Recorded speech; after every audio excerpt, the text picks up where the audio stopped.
Hey guys, this is Dennis, the founder of Think Hero. And this is Roth, the resident film and television geek. And we're here to discuss Fringe, Season 2, Episode 5. Dream Logic. What did you think of this episode? There were aspects of it that I liked, and then aspects of it that I didn't like. I didn't like that it wasn't following the overall story arc. We sort of it's very touch and go. We deal with it for one episode, and then we don't, and then we do, and then we don't. I thought it was an interesting idea. I really did. I thought it was an interesting way to deal with the idea of dreams and what they are and how important. We don't even really understand what they are, why we need them, but we know that REM sleep is so very important. I just don't think it was executed all that well. I thought it was a little hokey to have the idea of like the addict become literally Dr. Jekyll and Mr. Hyde, where he doesn't even know exactly what he's doing. I thought that was a really flat way to deal with a real human issue. And so I didn't care for that too much. I didn't understand that. I thought there were some holes in the idea of the technology. The science of it. The science of it, possibly because of his addiction accidentally killing these people, but then he on purpose shot his assistant.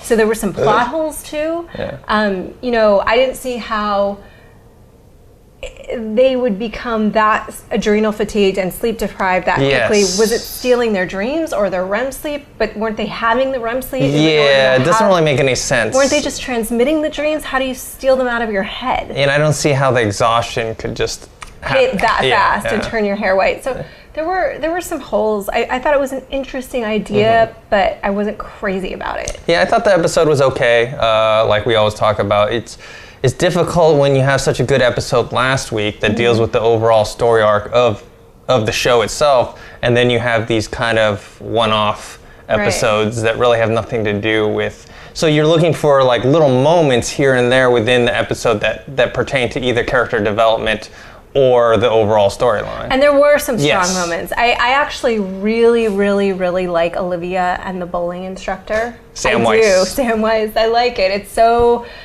He's such her Zen master, and I like, and I said this to you, it really speaks to her ability as an actress to pull off that Charlie speech. Yes. Because in less apt hands, that could have been nauseating. Yes. It really could have been, but it wasn't. It was really moving and because you believe her. I believed her. Yes. I so believed what those words, "You're going to be all right," meant to her. What was it? You're going to be fine.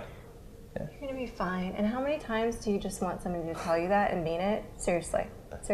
Yeah, those were the two best moments when she talks about Charlie to Peter, and then later when she does the jumble from the business card thing that Sam Weiss does. Those were the two best moments of the. I agree. And they had nothing to do with They had nothing to do with the overall episode, but they were really strong moments. And again, with the overall episode, the idea was interesting to me. I just didn't like the execution.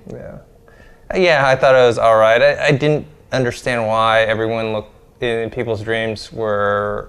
Why were they necessarily nightmares? Yeah, and why were they all like vampire-looking, demon-looking people? Well, actually, you know what? This is weird, but statistically speaking, the incidence of negative dreams is far greater than positive ones. Yeah, I can believe that. Because people have anxiety and they don't... And they work it out in their... Yeah, they don't deal with it in their everyday life, and so it manifests itself when you're sleeping. Right, so I can believe that. I think it's true. Freud time at Think Hero. Walter, the one cool thing that happened is that somehow it released Peter to have his recurring dream, which was actually probably a memory.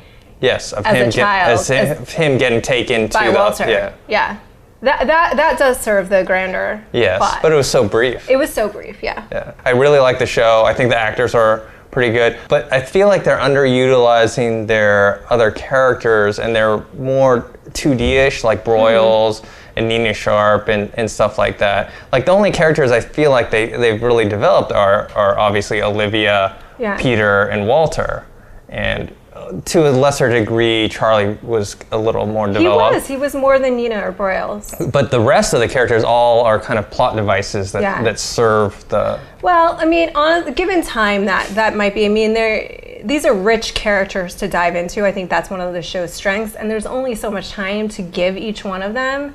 So I kind of let that pass for now, and maybe later they'll be developed more. All right, guys, so that's what we thought. You can post your comments on the website below. Or on YouTube. Make sure to subscribe to the Think Hero YouTube account. Or you can follow us on Twitter. Mine is @ThinkHero. @JRossi. All right, later.